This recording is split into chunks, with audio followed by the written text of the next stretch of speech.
Bonjour, bonsoir dans cette nouvelle vidéo dans la playlist Mathématiques discrètes. Donc, c'est notre première séance après la séance introductive et on va continuer à parler des ensembles ou bien de la théorie des ensembles. Donc, qu'est-ce qu'on va voir? On rappelle la définition d'un ensemble, le cardinal d'un ensemble. Qu'est-ce qu'une partie ou bien un sous-ensemble d'un ensemble? L'union et l'intersection. Et on va parler de l'ensemble des parties d'un ensemble, principe de comptage et le produit cartésien de deux ensembles. Dès nos études primaires, il nous demande toujours de préciser les ensembles. Par exemple, ici, c'est un exercice de primaire, préciser l'ensemble des filles, voilà l'ensemble des filles. Et préciser, ah non, voilà, cette fille-là, je dois la considérer aussi, donc voilà l'ensemble des filles. L'ensemble des garçons, voilà l'ensemble des garçons. L'ensemble des oranges, l'ensemble des bananes. Donc voilà, c'est un petit exercice qu'on donne à nos petits garçons ou bien nos petits enfants. Et aussi, une étape suivante, on demande de déterminer le cardinal. Combien de garçons dans cet ensemble? On note ici, c'est l'ensemble de garçons et le cardinal égale à 4. Ça, c'est l'ensemble des filles et le cardinal est égal, le nombre de filles en 2, 3, 4, 5, 6. Donc, je vois que 6, ainsi de suite. L'ensemble des oranges, je précise, c'est l'ensemble de quoi? Et combien d'éléments dans cet ensemble. Donc, ce sont les deux questions les plus importantes dans le chapitre théorie des ensembles. Donc, on va continuer de même ici, mais bien sûr, vous allez voir que c'est pas si évident de préciser parfois le cardinal d'un ensemble et même si un élément il est dans un ensemble ou non. Donc, je rappelle ce qu'on a vu dans la science introductive. Un ensemble, c'est quoi? C'est une collection d'objets et les objets s'appellent des éléments. Donc, la notation d'une façon générale, on note avec des majuscules les ensembles. Donc, voilà, il y en a trois façons pour définir un ensemble. Soit ici, la définition en extension, c'est-à-dire je dis E, c'est égal à l'ensemble et ce sont deux accolades pour dire E, c'est un ensemble. Voilà. E, c'est un ensemble qui contient quoi? Contient 1, 2, 3. Comme si E, c'est un sac qui contient trois éléments. Le premier élément, c'est 1, le deuxième, c'est 2 et le troisième, c'est 3. Ou bien on utilise le diagramme de 20, comme j'ai fait avec l'ensemble de filles, des garçons, des bananes et des oranges. C'est le diagramme de 20. Ou bien la définition en compréhension, c'est-à-dire je dis E, c'est, entre deux accolades encore pour dire que c'est l'ensemble qui contient quoi? Ici, je note la nature des éléments. Les éléments sont des entiers naturels. Et là, j'écris la condition qui vérifie n plus grand que 1 et inférieur à 3. Bien sûr, on n'a que le 1 et le 3. Donc, il s'agit bien du même ensemble. Soit je donne les éléments explicitement, soit je donne la condition d'appartenance à eux et la nature des éléments. Soit bien sûr par le diagramme de 20. Il y en a un ensemble, on suppose qu'il y en a un ensemble qui ne contient aucun élément, un sac vide, comme si. Donc, cet ensemble, on l'appelle l'ensemble vide. Donc, regardez dans la notation. Soit j'écris comme ça, 0 barré pour dire, le 0 barré, c'est un ensemble. On comprend très bien qu'il s'agit d'un ensemble qui ne contient aucun élément. Ou bien on fait comme ça, deux accolades, mais les deux accolades, à l'intérieur, il n'y a rien pour dire que c'est un ensemble vide. Maintenant, c'est quoi le cardinal de l'ensemble? On a dit le cardinal, c'est le nombre d'éléments dans cet ensemble.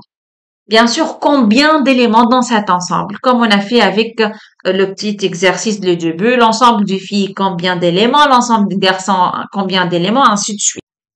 Ici, on a dit que si je note par exemple E, je note E cet ensemble de garçons, le cardinal de E alors est égal à 4. Bien sûr, pour la notation de cardinal, soit j'écris comme ça card, ou bien je fais comme ça dièse de E pour dire aussi le cardinal, ou encore je mets E entre deux barres, l'ensemble E, donc entre deux barres, c'est-à-dire le cardinal de E égale à 4. Donc, trois notations équivalentes. Le cardinal de l'ensemble des oranges, par exemple, je note grand O, l'ensemble des oranges. Le cardinal de l'ensemble des oranges, qui est grand O, égale 3. Ou bien, voilà, j'utilise cette notation pour dire 3. Ou bien, quart de O égale 3. Ainsi de suite. Donc, le cardinal, vous avez bien compris, c'est le nombre d'éléments dans l'ensemble. Donc, le cardinal de quoi? Regardez ici, qu'est-ce qu'il y a entre parenthèses? De vide. Cardinal de l'ensemble vide. Bien sûr, puisque c'est un ensemble qui est vide. Donc, il n'y a aucun élément. Donc, évidemment, le cardinal est égal à 0. Mais si tu passes à la deuxième phrase, on peut lire ça, cardinal.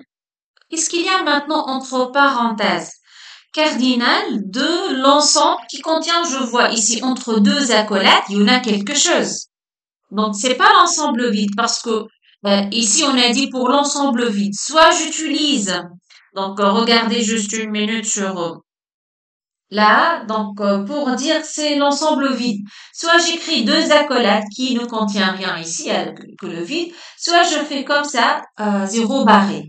Donc ça, c'est un ensemble vide. Même chose pour ceci. Mais si je vois un ensemble comme ça, et je vois n'importe qu'un triangle par exemple, donc c'est un ensemble qui contient un élément qui est le triangle. Si je fais comme ça, donc c'est un ensemble qui contient un élément qui est le cercle là. Si je mets comme ça, c'est un ensemble qui contient un élément qui est le 1. Et si je fais comme ça, c'est un ensemble qui contient un élément et cet élément c'est l'ensemble vide. J'espère maintenant que c'est clair la différence entre les deux notations. Donc, pour le cardinal, regardez si je fais comme ça et je vous demande le cardinal de quoi?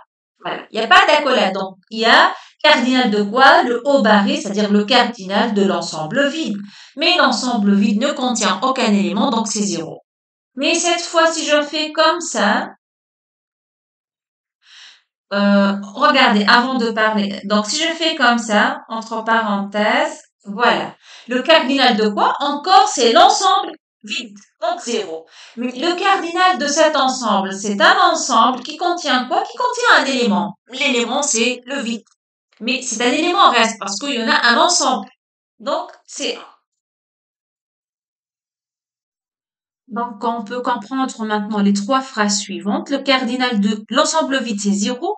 Le cardinal de cet ensemble qui contient un élément, qui est égal à 1. Le cardinal de l'ensemble qui contient, voilà, 3 chiffres, égal à 3. Quand je dis que deux ensembles sont égaux, donc j'ai bien parlé de ça l'autre fois dans la séance précédente, on a dit lorsque le deux ensembles contient tout simplement les mêmes éléments. Donc voilà, ici on a dit le deux ensembles E, F et G sont égaux. Bien sûr, l'ordre des éléments n'a pas d'importance dans un ensemble, mais H c'est pas le même ensemble parce qu'il contient un élément de plus qui est le 7. Maintenant, qu'est-ce qu'une partie d'un ensemble?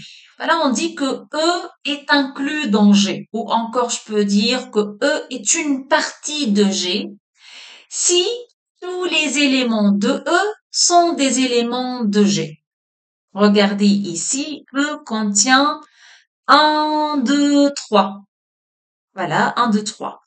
J'ai utilisé ici le diagramme de Venn. Pour G, il contient 1, 2, 3, 4, 5. Et F, il contient le 3 chiffres 1, 2 et 7.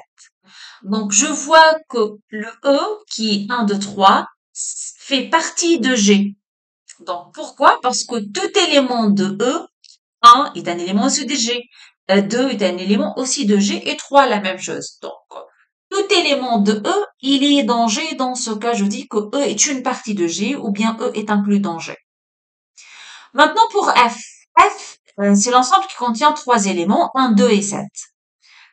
1 qui est dans F appartient à G. 2 appartient aussi à G. Mais le 7 n'appartient pas à G, donc F n'est pas inclus. Regardez l'inclusion barrée pour dire F n'est pas inclus dans G.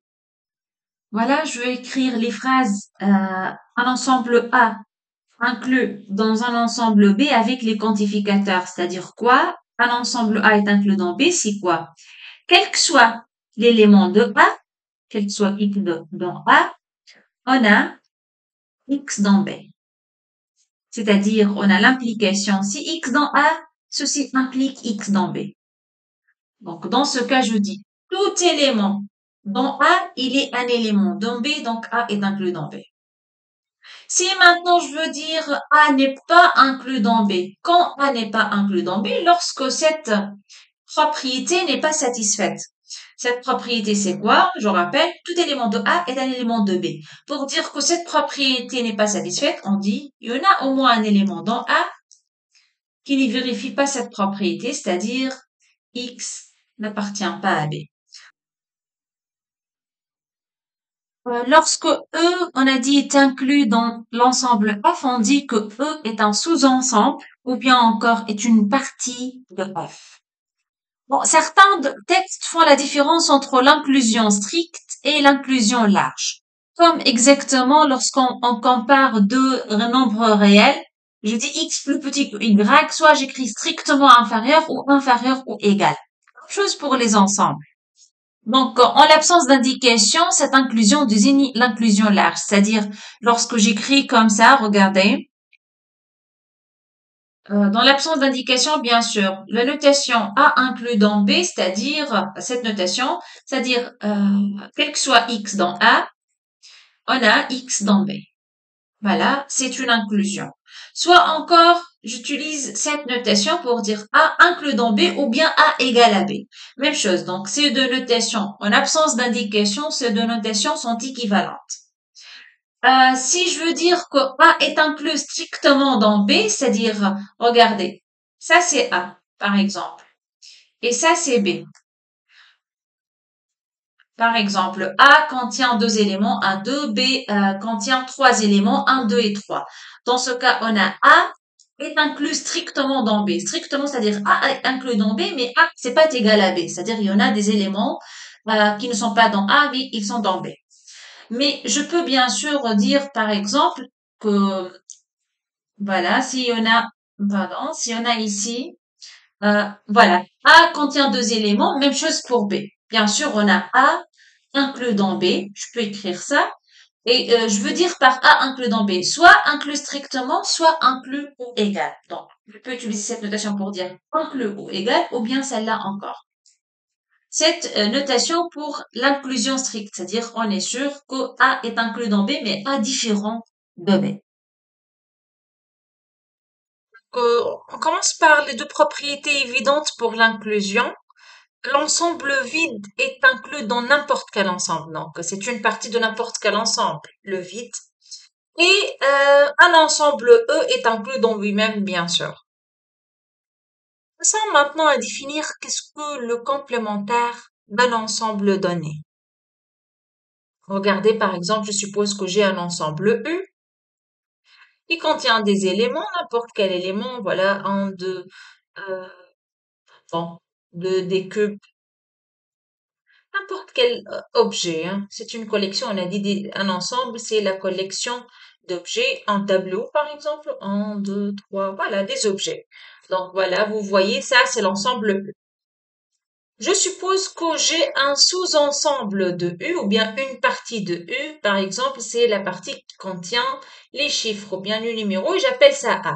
Donc c'est clair que A fait une partie de U. A est inclus dans U ou bien A c'est une partie de U parce que les éléments de A sont aussi des éléments de E.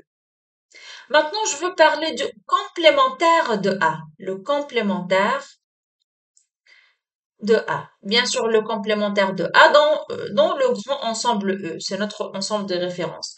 Je le note par A bar. Il y en a encore la notation comme ça.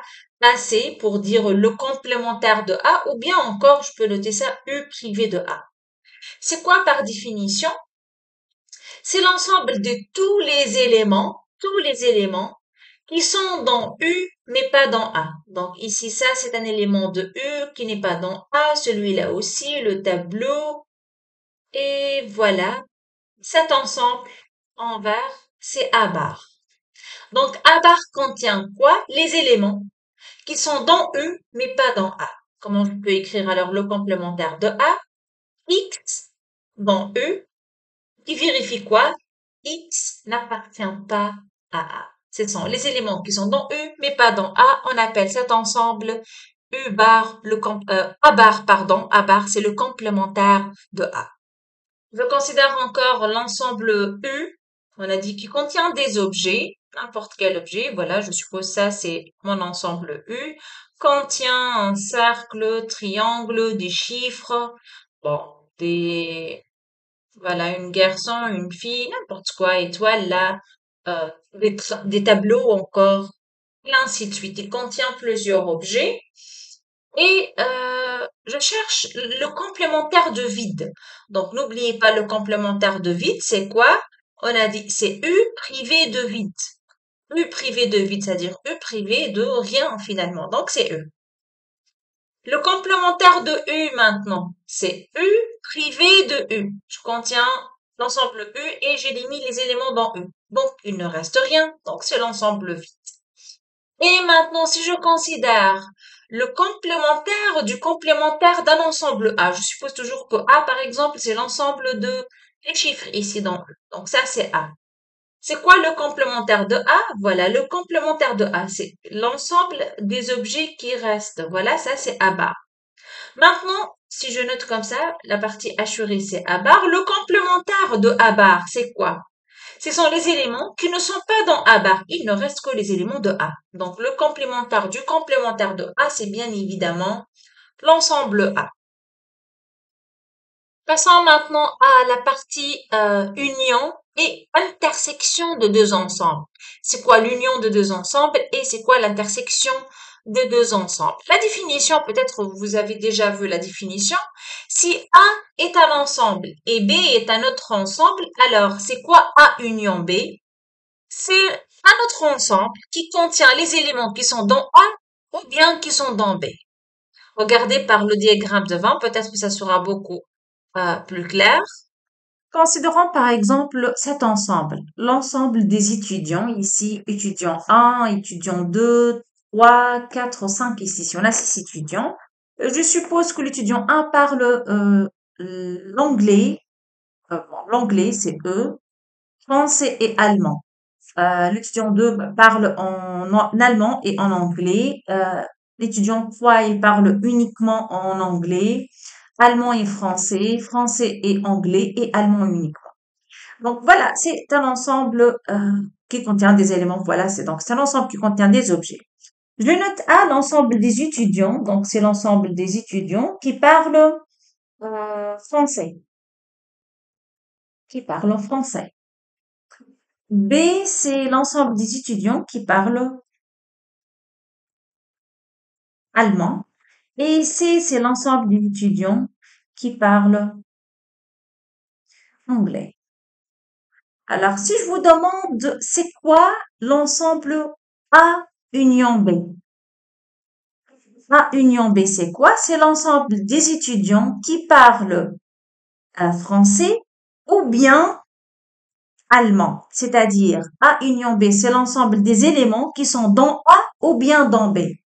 Donc, dans A ou bien dans B, c'est-à-dire parle français ou bien allemand.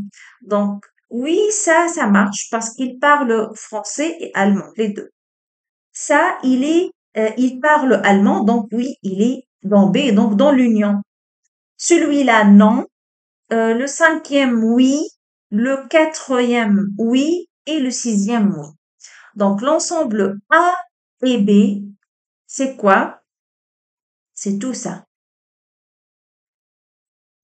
Ça, c'est l'ensemble A union B. Parce que j'ai réuni tous les éléments qui sont dans ou bien dans B. Regardez si je veux déterminer l'ensemble A, l'ensemble des étudiants qui parlent en français. Donc, parlent en français, celui-là, il parle en français, celui-là encore, et ce troisième. Voilà, ce sont les étudiants qui parlent en français, en var. Maintenant, les étudiants qui parlent en allemand, voilà, en allemand, en bleu, par exemple. Voilà, celui-là qui est en bleu, ce premier encore étudiant, il parle en allemand, je peux voir ça. Et ces deux étudiants. Donc voilà, en bleu, les étudiants qui parlent en allemand. Donc, qu'est-ce qu'on a mis dans A union B? On a mis tous les éléments qui sont dans A ou aussi qui sont dans B. Donc ça, c'est A parce qu'on a noté l'ensemble A tout simplement. Donc voilà, on a mis dans l'ensemble union B tous les éléments qui sont dans A ou bien dans B. On a mis ça. L'intersection maintenant.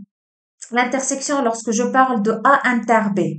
Donc, je dis tout d'abord, X appartient à union B signifie, c'est équivalent à dire que X appartient à ou bien X appartient à B. Bien sûr, ou bien X appartient aux deux ensembles. Maintenant, c'est quoi l'intersection? Quand je dis que X appartient à A inter B, lorsque X appartient à A et aussi X appartient à B. Cherchons l'intersection entre A et B pour ces deux exemples. Donc, dire qu'un étudiant il est dans l'ensemble A et aussi dans l'ensemble B, c'est-à-dire il parle en français et aussi en allemand. Qu'est-ce que vous voyez? Quels sont les étudiants qui parlent en français et aussi en allemand? Il y en a uniquement que deux étudiants qui sont les suivants. Voilà, celui-là et ceci. Donc, voilà l'intersection de A et B. Je ne sais pas si vous voyez les choses. Donc, si je considère l'union, X appartient à union B, c'est-à-dire X appartient à A ou bien X appartient à B. Donc, il suffit pour le X qu'il soit dans l'un des deux ensembles pour qu'il soit dans l'union. Mais pour l'intersection, pour qu'un élément soit dans l'intersection, il faut qu'il soit dans A et aussi dans B pour dire que X, il est dans l'intersection. Par un diagramme simple ou bien si j'utilise deux chiffres, tout simplement parce que beaucoup plus simple, je considère ça, c'est l'ensemble A, ça, c'est l'ensemble B, donc contient 4, 2, 5, 6. Alors, c'est quoi l'union A union B? Ce sont les éléments qui sont dans A ou bien dans B. Donc, A, il contient 1, 2, 3, 4. Donc, et B contient le 2, donc c'est pas la peine de répéter le 2. 4, j'ai essayé d'écrire le 4. Et 5, 6. Donc ça, c'est l'union. Bien que l'intersection, c'est l'ensemble des éléments qui sont à la fois dans A et dans B. Donc, je peux examiner quels sont les éléments qui sont à la fois dans A et dans B. C'est 2 et 4. Donc, c'est 2, 4. Voilà pour l'union et l'intersection de deux ensembles. Bien sûr, ici, si je considère l'ensemble A égale 1, 2, 3 et l'ensemble B, c'est 3, 4, 5, l'intersection, c'est égal à 3. Si je fais l'intersection entre l'ensemble 1 des 3 et l'ensemble vide, déjà, il n'y a pas d'élément dans les deux parce que le vide ne contient aucun élément, donc l'intersection, c'est le vide. Et par exemple, si je considère A égale 1, 2, B égale 3, 4, 5, je peux pas voir un élément qui est dans les deux ensembles en même temps. Donc voilà, l'intersection, c'est le vide. Pour l'intersection ici A inter B, si je cherche le complémentaire de l'intersection, alors je trouve c'est le complémentaire de A union, le complémentaire de B, et le complémentaire de A union B, c'est le complémentaire de A inter, le complémentaire de B. Ces deux lois s'appellent les lois de Morgan. On a parlé dans un paragraphe précédent de qu'est-ce que la définition de une partie d'un ensemble. Donc, j'ai un ensemble A. Qu'est-ce qu'une partie de A? On a dit c'est l'ensemble inclus dans A. Maintenant, on va définir l'ensemble qui contient les parties d'un ensemble A. Examinons l'ensemble suivant. A qui contient tout simplement trois éléments. 1, 2, 3. Voilà, trois chiffres. Et on va chercher une partie de A. Voilà. Une partie de A, par exemple, je peux noter ça en vert. Ça, c'est une partie de A. Donc, l'ensemble 1, 2 est une partie de A, inclus dans A. Encore, je peux noter ça. 3. Voilà un ensemble qui contient un seul élément, un singleton. 3, c'est une partie de A. Est-ce qu'il y a un autre ensemble? Oui, je peux par exemple considérer cet ensemble qui contient deux éléments, 2, 3. Il est inclus dans A. L'ensemble qui contient les deux éléments 2, 3, il est inclus dans A. Est-ce qu'il y a un autre? Oui, encore. Je considère 1, 2. 1 et 2, c'est une partie de A. Est-ce qu'il y a un autre? Oui, encore. L'ensemble qui contient uniquement 1. Encore. Une partie de A. Est-ce qu'il y a un autre? Oui, encore. Le singleton 2. Il est inclus dans A. Est-ce qu'il y a un autre? Oui, l'ensemble lui-même qui contient 1, 2, 3, c'est-à-dire A. Il est inclus dans A. Est-ce qu'il y en a un autre? L'ensemble vide. Le vide, on a dit, il est inclus dans tout les ensembles. Donc, le vide, il est inclus dans A. Donc, je pense que j'ai donné toutes les parties de A. Donc, vous avez bien compris, les parties de A, ce sont les sous-ensembles de A. Donc, si je veux utiliser la définition en extension, A, c'est l'ensemble qui contient 1, 2, 3. Alors, je veux chercher toutes les parties de A. Je note P de A, l'ensemble de quoi contient les parties de A, l'ensemble des parties de A. Donc, puisque c'est un ensemble, donc je veux noter les éléments entre deux accolades. Et les éléments, ce sont quoi? Les éléments, ici, ce sont des parties de A, c'est-à-dire encore, ce sont des ensembles. Donc, on a dit le singleton 1, il est une partie de A. Le singleton 2, encore, c'est une partie de A. Le singleton 3, encore, fait partie de A. L'ensemble qui contient les deux éléments 1 et 2. L'ensemble qui contient les deux éléments 1 et 3. L'ensemble qui contient les deux éléments 2 et 3. L'ensemble vide, on n'a pas encore terminé. Et l'ensemble A lui-même qui contient les trois éléments 1, 2 et 3. Donc, je vais l'ajouter. L'ensemble 1, 2, 3 lui-même. Voilà. Voilà. Maintenant, j'ai écrit toutes les parties possibles de A. Le vide A lui-même, les singletons ou bien les sous-ensembles qui contiennent deux éléments. Voilà, j'appelle ce grand ensemble, c'est l'ensemble des parties de A. On pourra bien sûr changer la notation. Je considère E un ensemble. Bon, voilà, E, c'est un ensemble qui contient des éléments, n'importe quels deux éléments. Bon, je suppose que j'ai par exemple quatre éléments. P de E, c'est quoi? C'est l'ensemble de toutes les parties de E. Donc, P de E, déjà, c'est un ensemble. Voilà, c'est un ensemble. Mais il contient quoi? Ici, E contient quoi? Quelle est la nature des éléments de E? Un élément de E, c'est une forme trigonométrique. Ou bien une forme géométrique.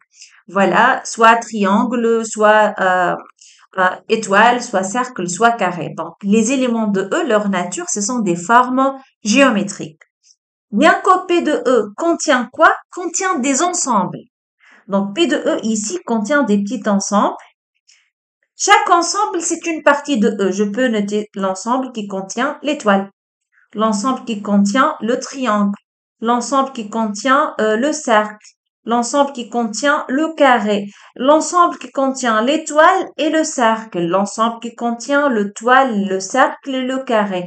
Donc, j'ai pas encore terminé. Il faut parcourir, et bien sûr, toutes les parties. Il ne faut oublier aucune partie. Donc, je mets dans E toutes les parties, dans P de E, pardon, toutes les parties possibles de E. Donc, on peut avoir comme partie encore étoile, triangle et cercle, ou bien étoile, triangle et carré, étoile, triangle et carré, ainsi de suite.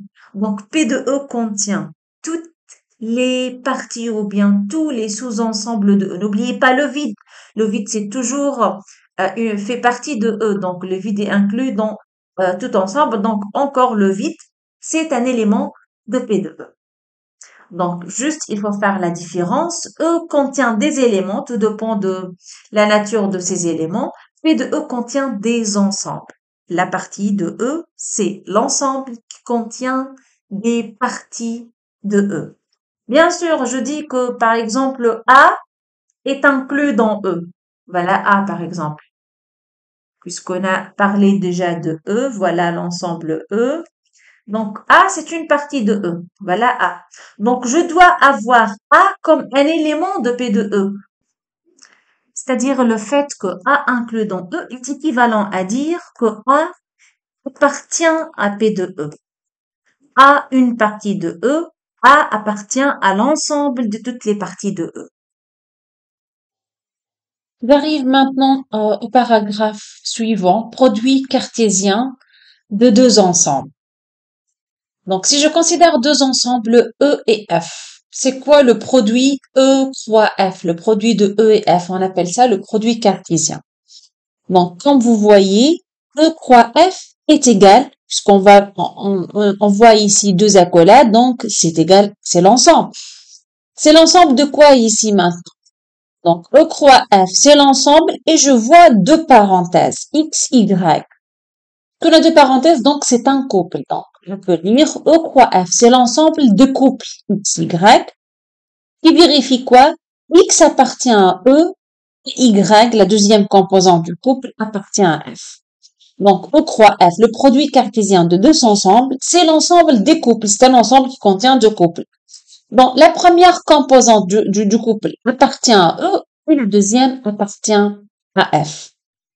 Prenons par exemple l'ensemble A qui contient trois éléments, trois chiffres, 0, 1 et 2, et un deuxième ensemble B qui contient deux formes trigonométriques, la forme étoile et triangle. Et on va chercher l'ensemble A croix B. Donc A croix B, on a dit c'est l'ensemble de couples, puisque c'est un ensemble, donc je mets ça entre deux accolades. Alors, les éléments dans A croix B, c'est un couple. Donc, la nature, un élément dans A croix B, c'est un couple, par définition. Donc, pour les éléments, on doit écrire un couple. Il faut que la première composante du couple, donc un couple contient deux éléments, il faut que cette première composante soit dans A. Bon, je peux dire 0. Et la deuxième composante soit dans B. 0 étoile. Par exemple, voilà un élément de A croix B. Un deuxième élément, je peux dire par exemple encore 0 et triangle. Vous voyez, c'est un couple toujours. La première est dans A, la deuxième composante est dans B. Un autre élément dans A croix B, maintenant c'est 1 étoile. Ou bien encore 1 triangle. Ou bien 2 étoiles. Ou encore 2 triangles. Est-ce que vous voyez un autre élément que j'ai pas noté, un autre élément, autre couple dans A croix B que j'ai pas noté? Je pense que c'est tout. Donc voilà, je peux dire que 0 étoile appartient à croix B. Pourquoi? Parce qu'il s'agit bien d'un couple. Dans A croix B, on a dit c'est l'ensemble de couples. Donc voilà, c'est à la même nature, c'est un couple.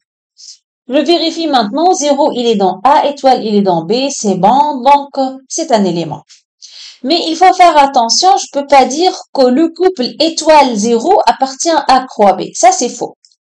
Étoile 0 n'appartient pas à croix B. Pourquoi?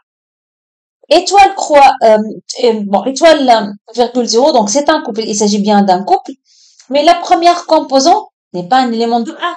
Je vois pas étoile ici dans l'ensemble A. Donc, étoile n'appartient pas à A. Et donc, ce couple-là n'appartient pas au produit cartésien A croix B. Donc, on a dit A croix B, c'est quoi? C'est l'ensemble. Comment je peux écrire ça? Ici, j'ai utilisé, pour décrire l'ensemble A croix B, je vais utiliser la notation en extension. C'est-à-dire, j'ai donné les éléments un par un, voilà, d'une manière explicite. Sinon, par compréhension, je dis A croix B, c'est l'ensemble du couple XY. Donc voilà, j'ai donné la nature des éléments. Tel que quoi? Donc, je fais tel que, c'est quoi la condition maintenant? Quand je dis qu'un couple, il est dans A croix B, lorsque X appartient à A et Y appartient à B. Voilà la définition par compréhension de l'ensemble A croix B.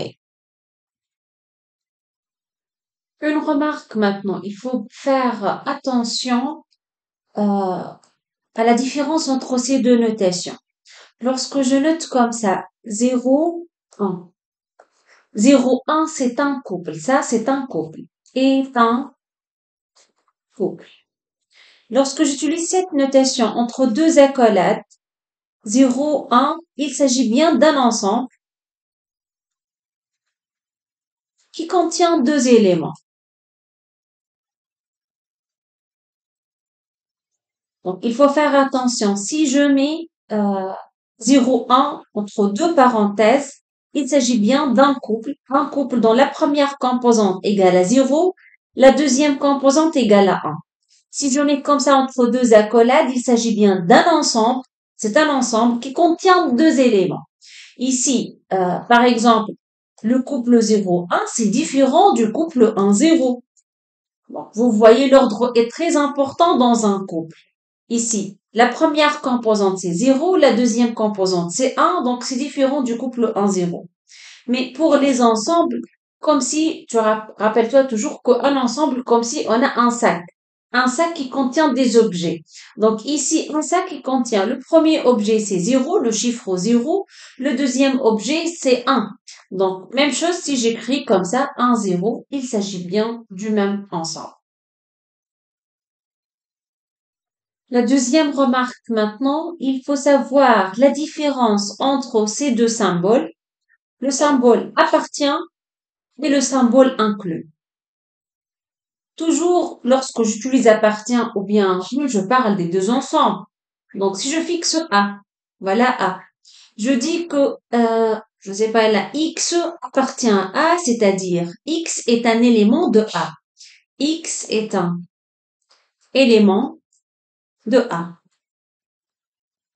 J'écris comme ça, un grand X par exemple, inclus dans A, lorsque X est une partie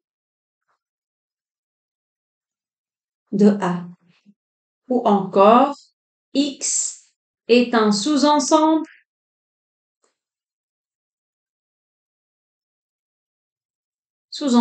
de A.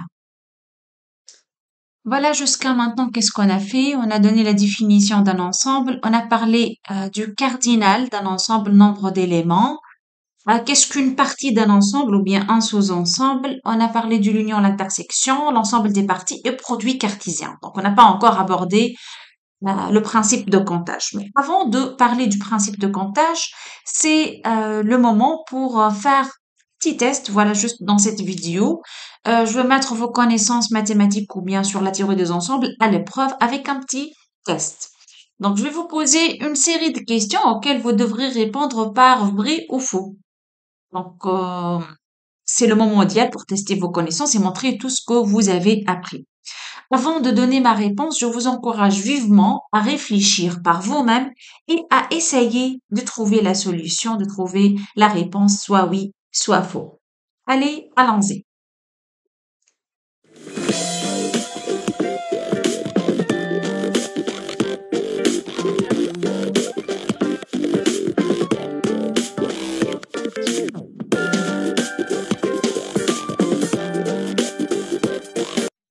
Voilà la première question. On considère un ensemble A, comme vous pouvez le voir ici, et un ensemble B. Est-ce que la première assertion est vraie? Réfléchissez un peu. Est-ce que la première assertion, elle est vraie? La première assertion, elle est fausse. Pourquoi elle est fausse? Parce que ici, on a l'assertion, elle dit l'ensemble vide, ça, c'est l'ensemble vide appartient à eux. Donc, l'ensemble vide, c'est un ensemble.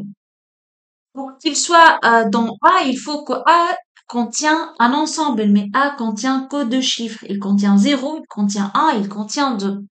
Donc, A ne contient pas des éléments des ensembles. Donc, l'ensemble vide n'appartient pas à eux. C'est pas un élément de eux. Donc, la première assertion, elle est fausse. Passez à la deuxième. Que pensez-vous? Vrai ou faux? La deuxième assertion, elle est vraie. Pourquoi elle est vraie? Parce qu'on a ici le vide est inclus dans A. Et on a dit le vide fait une partie de A. Oui. Je peux passer maintenant à la troisième proposition. Elle est vraie ou bien elle est fausse? Elle est fausse. Pourquoi? Parce que cette assertion, elle dit quoi?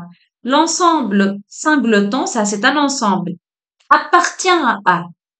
Mais A ne contient pas des ensembles, il contient des chiffres. Donc, c'est pas la nature, ça, c'est un ensemble. Donc, A ne contient pas des ensembles, il contient que de chiffres, donc on ne peut pas dire un ensemble appartient à A. La quatrième, elle est vraie. Parce que l'ensemble, le singleton A, est inclus dans l'ensemble A, oui, parce que les éléments de cet ensemble, qui est 1, ce sont des éléments de A. Donc, 1 il est dans cet ensemble et il est dans A, donc oui, on a l'inclusion. Le cinquième, vrai ou faux? Fausse, encore pour la même raison. B, c'est un ensemble. B, c'est l'ensemble qui contient un 2. A, c'est un autre ensemble qui contient pas des ensembles. Donc, je peux pas dire un ensemble appartient à A parce que A ne contient pas des ensembles. La nature des éléments de A, ce sont des chiffres. Donc, ça, c'est faux. La question 6 ou bien la proposition 6. Oui, elle est vraie. Un ensemble inclus dans un ensemble, on a dit lorsque tout élément de A, qui est 1 et 2, c'est un élément de A. Donc oui, est un élément de A, 2 aussi. Donc oui, B est inclus dans A. B égale à A, vrai ou faux? Faux parce qu'ils sont différents. A ici contient un élément 0 qui n'est pas dans B, donc les deux ensembles sont différents. On a B inclus dans A, mais c'est pas, on n'a pas l'égalité. Voilà, passer maintenant à la deuxième question. Maintenant, je vous donne la définition avec compréhension. L'ensemble A, c'est l'ensemble de quoi? La nature. Ici, la nature, c'est quoi? C'est l'ensemble des réels. Il vérifie quoi? Voilà la condition d'appartenance. Pour dire que le réel, il est dans l'ensemble, il faut qu'il vérifie cette condition. Ce réel au carré doit être égal à 1. Allez, on va commencer. La première assertion, elle est vraie ou bien elle est fausse? Elle est vraie. Pourquoi? Parce que 1 est un réel, donc 1, il a la nature d'un réel, oui. Est-ce qu'il vérifie cette condition d'appartenance? Oui, encore. 1 au carré est égal à 1, donc c'est bon. La deuxième est-elle vraie? Encore vrai. Pourquoi? Parce que moins 1 aussi c'est un réel, donc il a la nature d'un réel. Et il vérifie la condition d'appartenance parce que moins 1 au carré est égal à 1. Moins 1 fois moins 1, ça fait 1. La proposition 3 est-elle vraie? Elle est fausse. Parce que ici, voyons, j'ai le mot appartient, ou bien le symbole appartient. Donc ça, c'est un élément, il veut dire, c'est un élément de A. Mais je vois ça, c'est un couple. 1 moins 1, c'est un couple. 1, c'est l'ensemble, c'est pas des couples, c'est l'ensemble des réels. Donc 1 moins 1, il n'a pas la nature d'un réel, c'est un couple. Donc voilà, A ne contient pas de couple, A contient des réels. Donc on ne peut pas dire qu'un couple est un élément de A. C'est faux. Que pensez-vous de quatrième par exemple, quatrième proposition, vraie ou bien elle est fausse? Encore, elle est fausse. Donc, encore, je vois le symbole appartient, donc il veut dire que ceci est un élément de A. Mais ici, ça c'est un ensemble. Et les éléments de A sont des réels, sont pas des ensembles. Donc, pas dire un ensemble est un élément de A, puisque A ne contient pas des ensembles, mais il contient des réels. Donc ça c'est faux. La cinquième proposition, vraie ou bien elle est fausse? Maintenant, elle est vraie.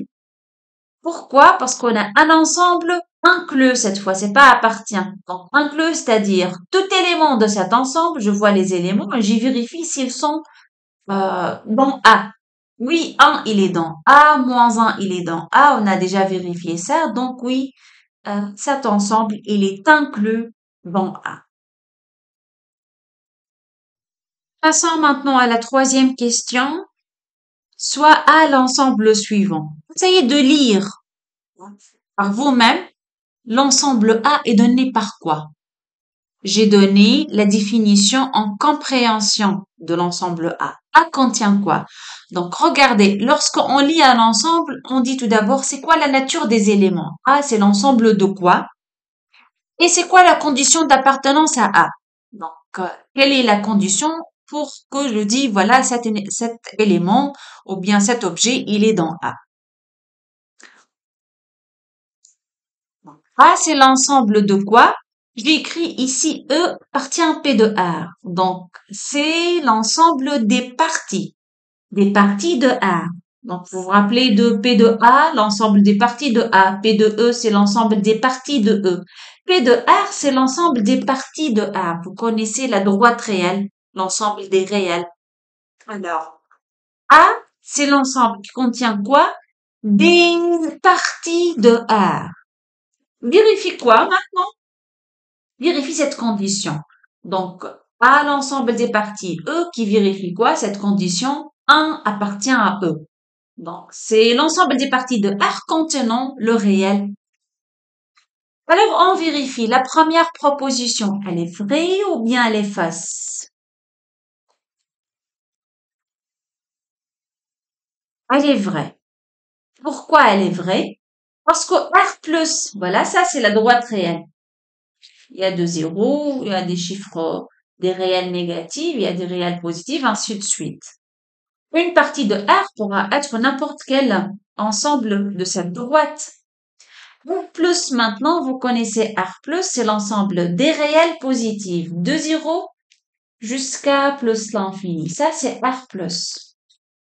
Donc oui, c'est une partie de R. Donc R+, inclus dans R. C'est-à-dire R+, c'est une partie de R. Ça d'une part. Donc on est d'accord que oui, ça c'est un élément qui a la même nature des éléments de A, c'est une partie de R. Maintenant la condition d'appartenance, est-ce que 1 appartient à R+? Parce que voilà, on a dit A c'est l'ensemble des parties E qui vérifie ça. Donc est-ce que R+ vérifie ça? Oui, 1 il est appartient à R+, donc c'est vrai. La deuxième, vrai ou bien c'est faux? La deuxième, elle est fausse. Pourquoi elle est fausse? Parce que regardez, R- c'est quoi R-? C'est l'ensemble de 0, voilà, cet ensemble-là, de moins l'infini jusqu'à 0. C'est clair que R- c'est une partie de R. On est d'accord sur ça. Donc, R-, oui, fait une partie de R. Donc, R- est bien a la même nature que les éléments de A. Mais est-ce que R- vérifie la condition d'appartenance? C'est quoi la condition d'appartenance? 1 appartient à R-. Bien sûr, c'est faux. 1 n'appartient pas à R- et donc R- ne vérifie pas la condition d'appartenance à A et donc cette proposition, elle est fausse. La troisième proposition, elle est vraie ou bien elle est fausse? N maintenant, l'ensemble des entiers naturels, 0, 1, 2, 3, ainsi de suite. N appartient à A. Est-ce que tout d'abord, N est un élément de A, c'est-à-dire il a la nature une partie? Oui, N c'est une partie de A. Vous savez, ça c'est euh, voilà, non, pas moins 1, encore je dois effacer ça et repart le chemin. Donc, vous connaissez ça, c'est la droite réelle, 0, 1, 2, 3, ainsi de suite, moins 1, moins 2, ça c'est la droite réelle. Et n, c'est l'ensemble des entiers naturels, c'est-à-dire 0, 1, 2, 3, 4, ainsi de suite, pardon, ainsi de suite. Et donc c'est bien, on voit bien que n est une partie de R. C'est bon pour la nature, on a vérifié la nature. N, c'est une partie de R. Est-ce qu'elle vérifie la condition d'appartenance maintenant? Est-ce que 1 appartient à N? Oui, 1 appartient à N. 1, c'est un entier naturel. Donc, ça c'est vrai. N, c'est une partie de R. D'une part, d'autre part, elle vérifie cette condition d'appartenance et donc c'est vrai. Est-ce que N est inclus dans A cette fois? N est inclus dans A. Donc, je te rappelle, on peut dire qu'un ensemble A ou bien B inclus dans A. Quand, lorsque quel que soit X dans B, on a X dans A. Tout élément de B est un élément de A. Alors, regardons, les éléments de N sont quoi? Des entiers naturels. 0, 1, 2, 3. Ce sont des entiers naturels. Les éléments de A, cette fois, ce sont des ensembles. Ils n'ont pas même la même nature. Ils n'ont pas la même nature. N, c'est l'ensemble des chiffres. Il contient des chiffres. A, il contient des parties, des ensembles. Et donc, on peut pas dire que N qui contient des entiers inclus dans A ne contient pas des entiers. Il contient des ensembles. Donc, ça, c'est faux. L'ensemble vide inclus dans A. Vrai ou faux? Vrai. Faut mettre dans la tête toujours que l'ensemble vide est inclus, fait partie de n'importe quel ensemble. C'est le sac vide, l'ensemble vide. Donc, il est inclus dans n'importe quel ensemble. Sixième proposition. Elle est vraie ou bien elle est fausse? Réfléchissez un peu. Elle est fausse. Pourquoi elle est fausse maintenant? Pourquoi l'ensemble vide n'appartient pas à A? Donc, puisqu'on voit appartient, il faut vérifier que l'ensemble vide a la même nature que les éléments de A. Les éléments de A, on a dit, ce sont des ensembles. Oui, l'ensemble vide est une partie de A. On a dit, le vide est inclus dans n'importe quel élément, donc le vide inclus dans R, donc le vide est une partie de A. Donc, pour la nature de vide, oui, c'est une partie de R. Mais est-ce qu'il vérifie l'ensemble vide? Est-ce qu'il vérifie la condition d'appartenance? Est-ce que 1 appartient au vide?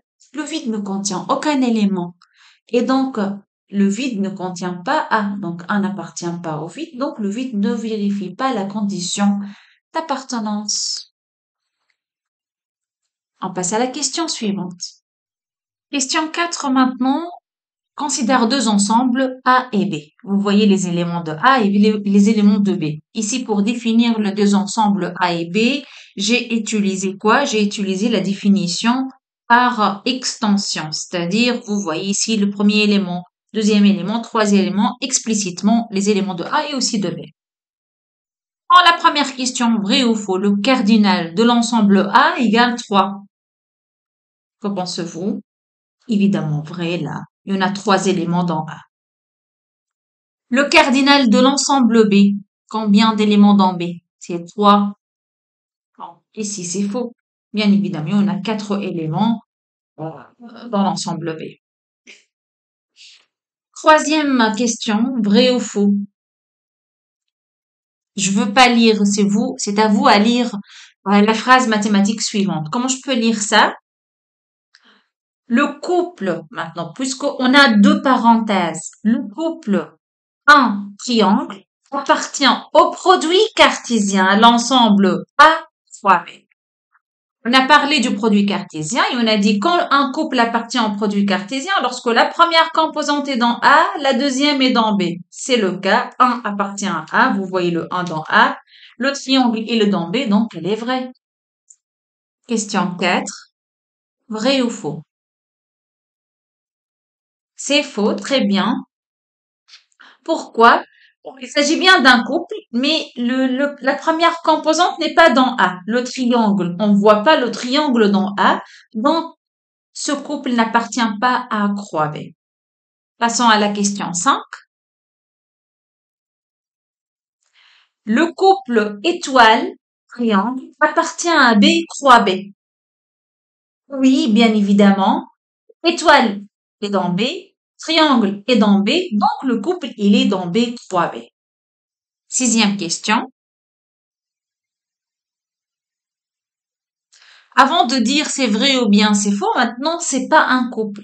Vous voyez, il y en a deux accolades là. Deux accolades pour dire c'est l'ensemble. C'est l'ensemble qui contient quoi? Deux éléments. Le premier élément c'est 1, le deuxième élément c'est triangle. Donc pour dire que un ensemble E est inclus dans un ensemble F, je te rappelle la définition, c'est-à-dire si X appartient à E, alors X dans F, c'est-à-dire tout élément dans E, il est dans F. Donc, dire qu'on a l'inclusion, c'est-à-dire cet élément, il est dans cet ensemble. Donc, il est dans A croix B. C'est-à-dire 1 appartient à croix B, mais ça n'a pas de sens parce que 1, c'est un réel. Et la nature des éléments dans A croix B, ce sont deux couples. Donc, je peux pas écrire un réel appartient au produit cartésien. Il faut avoir un couple appartient au produit cartésien. Donc, vous voyez, ça n'a pas de sens, donc ça, c'est faux. Passons à la cinquième question. Soit E, l'ensemble, F, l'autre ensemble. Répondez par Vrai ou faux pour la première question? Bon, vous pouvez essayer de répondre aux 4 questions en même temps. Donc, vous essayez de dire pour chaque proposition, la première est-elle vraie, la deuxième, la troisième, la quatrième. Donc, prenez 5 minutes pour réfléchir et puis on va corriger.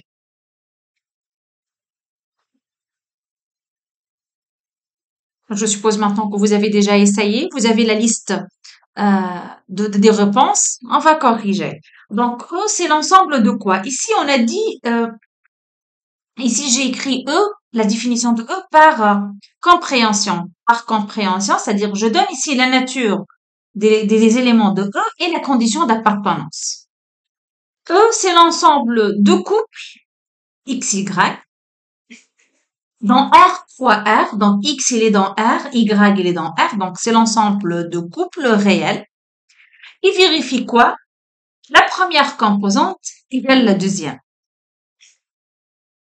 F, c'est l'ensemble, encore, je vois 2 accolades, donc c'est l'ensemble. L'ensemble de quoi? Des couples aussi réels. De couples réels, donc voilà, il s'écrit sous la forme un réel, virgule, un réel, entre parenthèses, pour dire ce couple réel. Quelle condition d'appartenance? Il faut que X égale à moins Y. La première composante égale à moins la deuxième. Voilà pour les deux ensembles E et F.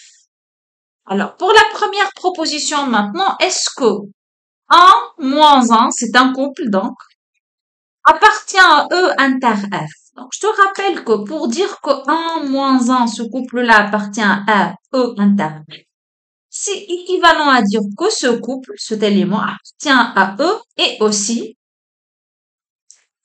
1 moins 1 appartient à F. Vérifions ensemble. 1 moins 1 appartient à E. Bon, c'est un couple réel, mais est-ce qu'elle vérifie cette condition d'appartenance? Est-ce que la première composante égale la deuxième composante? Non. Donc, on n'a pas cette première propriété. Et donc, pour dire 1 et moins 1 appartient à E inter F, il faut que 1 moins 1 appartient à E et aussi à F. Mais malheureusement, c'est pas vérifié. Et donc, ça, c'est faux. La deuxième proposition, vrai ou bien faux? Donc, je rappelle cette fois que dire que 1 moins 1 appartient à E union F, c'est dire que, équivalent à dire que ce couple, il est dans E ou bien dans F. Est-ce qu'il est dans E ou bien dans F? Donc, vérifions, c'est un couple. Est-il dans E? Il vérifie pas la condition d'appartenance. Donc, il n'est pas dans E. Est-il au moins dans F? Oui, je vois que ce X-là égale à moins le Y qui est moins 1. Parce que Y ici, c'est moins 1. X, c'est le 1. Oui, X, c'est l'opposé de Y. Donc, ce couple, il est dans l'union parce qu'il est dans F. Donc, ça, c'est vrai. La troisième proposition, vrai ou faux? Le couple 0,0 est dans l'union. Regardez, 0,0. Est-il dans l'union? En fait, toujours que dire que le couple est dans l'union, c'est-à-dire il est soit dans E ou bien dans F. Au moins dans l'un de deux ensembles. C'est un couple. Est-ce qu'il vérifie la condition d'appartenance de E? Oui, 0 égale à 0. La première composante égale la deuxième composante. Ça suffit. Bon, c'est pas la peine de vérifier la deuxième parce que il suffit que ce couple soit dans l'un de deux ensembles pour dire il est dans la réunion. Oui, c'est vrai. Est-il dans l'intersection maintenant? Là, pour l'intersection, c'est autre chose. Pour dire que 0, 0 est dans l'intersection, il faut que ce couple soit dans E et aussi dans F. Donc, vérifions ensemble. Est-ce que 0, 0 est dans E? Oui, la première composante, qui est 0 là, est égale à la deuxième composante. Donc, c'est bon. Maintenant, encore, on doit vérifier. Est-ce que 0, 0 est dans F? Encore, l'opposé de 0, c'est 0 lui-même. Donc, oui, la première composante, 0, je peux écrire égal à moins 0. Donc, oui, le couple 0, 0, il est dans E et aussi dans F, donc dans l'intersection, et ceci donc est vrai. La question 6, soit A, un ensemble toujours, on voit 2 accolades. Les éléments de cet ensemble sont comment? Quelle est leur nature? Ce sont deux couples parce que je vois A est égal à l'ensemble de quoi? De X, Y dans R fois R. Donc, je vous dis que A est l'ensemble de couples réels. Qui vérifie quoi? Quelle est la condition d'appartenance maintenant? Il faut que la première composante que j'ai notée par X est égale à la deuxième composante que j'ai notée par Y au carré. Donc, A, c'est l'ensemble de couples qui vérifie une condition qui est la première composante égale la deuxième au carré. Très bien. Dites-moi alors, est-ce que la première proposition, elle est vraie ou bien elle est fausse? Donc, A moins 1, entre parenthèses, donc il parle ici d'un couple. Très bien, parce que A, c'est l'ensemble de couples. Est-ce que ce couple appartient à A? On doit vérifier la condition d'appartenance. Notre X ici, c'est 1. Notre Y là, c'est moins 1. Voilà notre Y.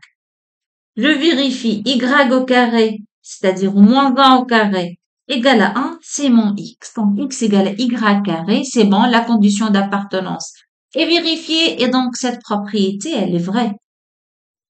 Passons maintenant à la deuxième propriété, le couple 1, 1. Le couple 1, 1 appartient à A ou pas? Vrai ou faux? Il s'agit bien d'un couple réel, très bien. Mais est-ce que la première composante qui est 1 est égale à Y au carré avec Y, c'est 1 cette fois. Donc, notre X, c'est 1. Cette fois, notre Y, c'est 1. Est-ce qu'on a la condition d'appartenance? Ça, c'est Y. Est-ce qu'on a Y carré, 1 au carré égale à X? Oui. Donc, la propriété, comment? Elle est vraie. Passons à la deuxième proposition. Maintenant, je vois 1 moins 1 entre deux accolades. Donc, il veut dire l'ensemble qui contient deux éléments. Le premier élément, c'est 1. Le deuxième élément, c'est moins 1, appartient à A. Donc, est-ce qu'un ensemble appartient à A? Est-ce que A, il contient des ensembles? Non, A ne contient des couples. Donc, même ça, c'est un ensemble. Et A ne contient pas des ensembles, il contient des couples, donc A moins 1 n'a pas la nature des éléments de A. Donc ça, c'est faux. Maintenant, on voit deux accolades pour dire ensemble, inclus dans A. Maintenant, ensemble, inclus dans un ensemble, c'est une autre définition.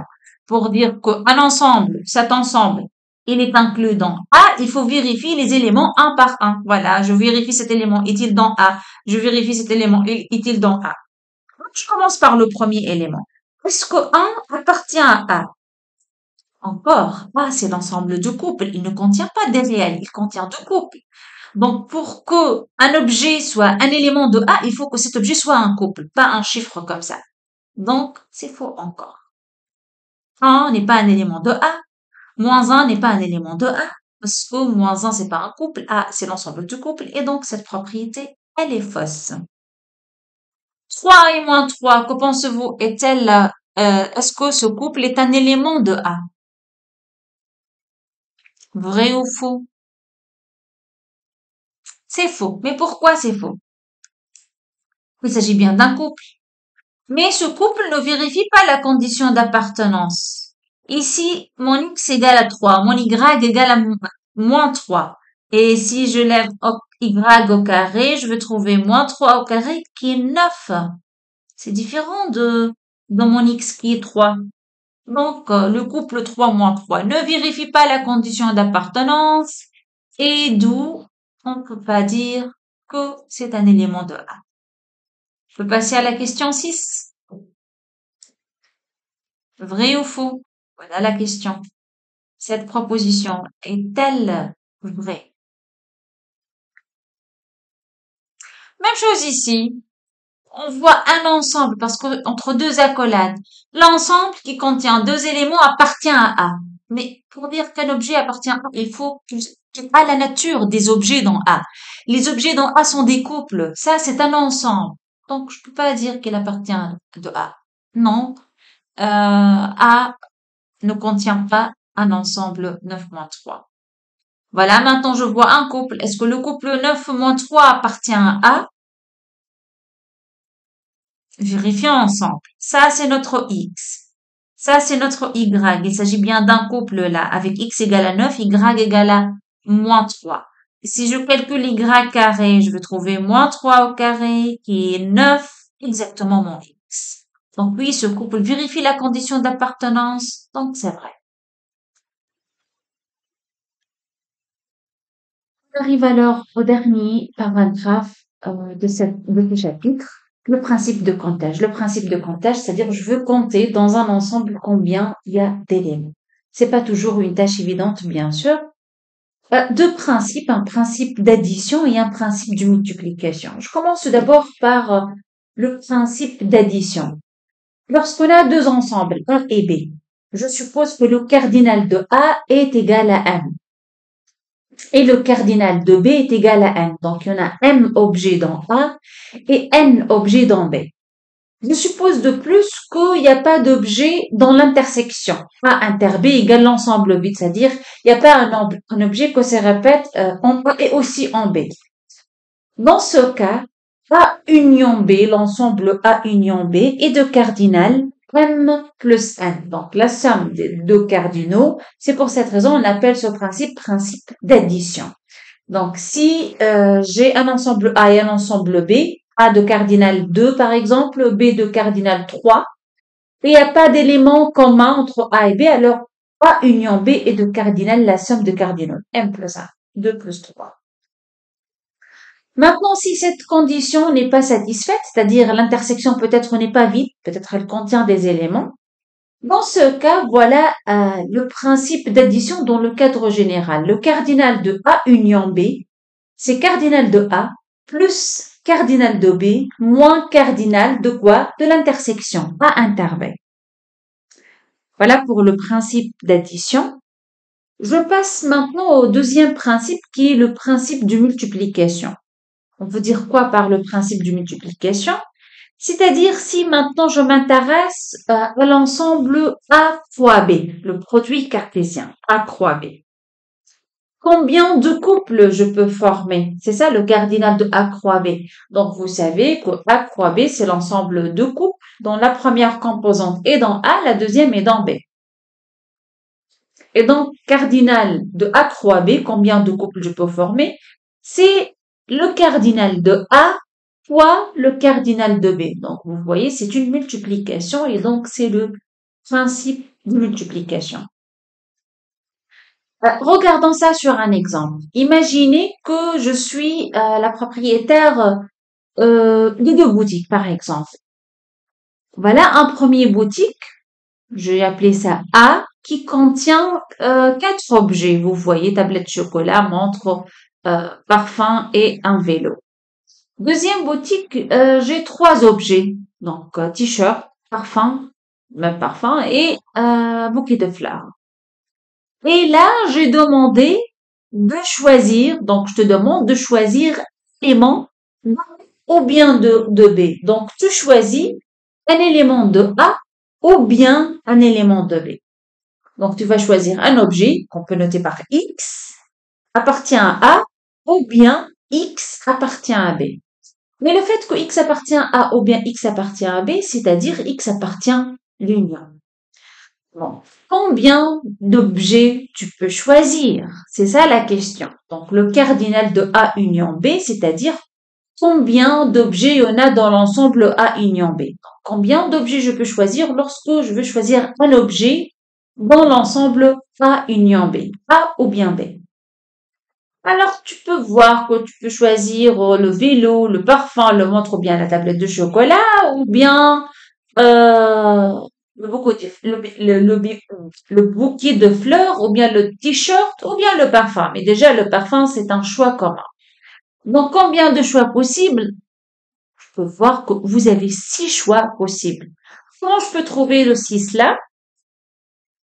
C'est le cardinal de A qui est 4, plus le cardinal de B qui est 3, moins l'intersection parce que le parfum ici se répète 2 fois, mais finalement c'est un seul choix. Donc 4 plus 3 moins 1 parce que l'intersection contient un seul élément qui est le parfum et donc je vais trouver le 6. Maintenant, si je te demande de former un couple, donc tu vas choisir dans l'ordre un objet de A et puis un objet de B. combien de choix possibles. Donc, si tu calcules tous les choix possibles, vous allez trouver 12 choix. Pourquoi 12 choix? Donc, regardez, soit tu choisis la bicyclette, ou bien le vélo, et donc, puisqu'on va choisir un couple, donc on va chercher tous les éléments dans l'ensemble A croix B. Soit le vélo, j'ai noté SAV, le vélo,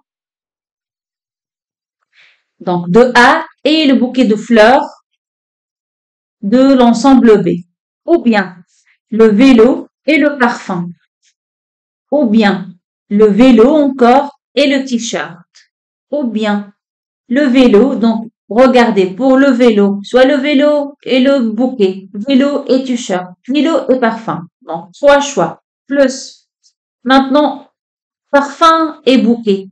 Parfum et parfum. Oui, je peux choisir parfum et parfum parce que je veux choisir déjà un couple. Donc, je peux choisir un parfum du boutique A et deuxième parfum de la boutique B. Donc, parfum et bouquet de fleurs, parfum et parfum, parfum et t-shirt, il y a déjà 3. Tablette de chocolat et bouquet, tablette et t-shirt, tablette et parfum, encore 3. Ou bien montre et bouquet de fleurs, montre et t-shirt, montre et parfum, il y en a. Donc, 3, j'ai répété le 3, combien 3? 3 fois 4, c'est exactement le cardinal de A fois le cardinal de B. Donc, vous voyez, si je vais choisir un couple, un élément de A et puis un élément de B, je vais avoir 12 choix. Mais maintenant, juste on vérifie que si je veux choisir un élément de A ou bien de B ici, bon, de A ou bien de B, donc il y en a, je veux choisir seul. Il n'y a pas de couple maintenant, je veux choisir un seul objet. Soit bicyclette, soit tablette, soit montre, soit parfum, ou bien bouquet, ou bien t-shirt, ou bien parfum. Et finalement, il y en a combien de choix? Donc, vélo, tablette de chocolat, montre, fleurs, t-shirt, ou bien parfum. Bien sûr, je peux pas répéter parfum, parfum, mais finalement, j'ai obtenu le même objet. Donc, c'est un seul choix, donc je peux pas répéter ça. Combien d'objets? On a trouvé 6. Comment tu peux trouver le 6? C'est le cardinal de A qui est 4, plus le cardinal de B qui est 3, moins le cardinal de l'intersection. Combien d'éléments dans l'intersection? C'est-à-dire qui apparaît dans A et aussi dans B. Un seul qui est le parfum. Et donc, on va trouver le 6. Voilà pour les deux principes de comptage. On termine par, je propose cet exercice. Je vous propose de faire cet exercice, essayez de faire cet exercice qu'on va le corriger dans la séance de discussion, Inch'Allah. Donc voilà, vous essayez de faire cet exercice. Vous pouvez m'envoyer vos essais par WhatsApp et au revoir.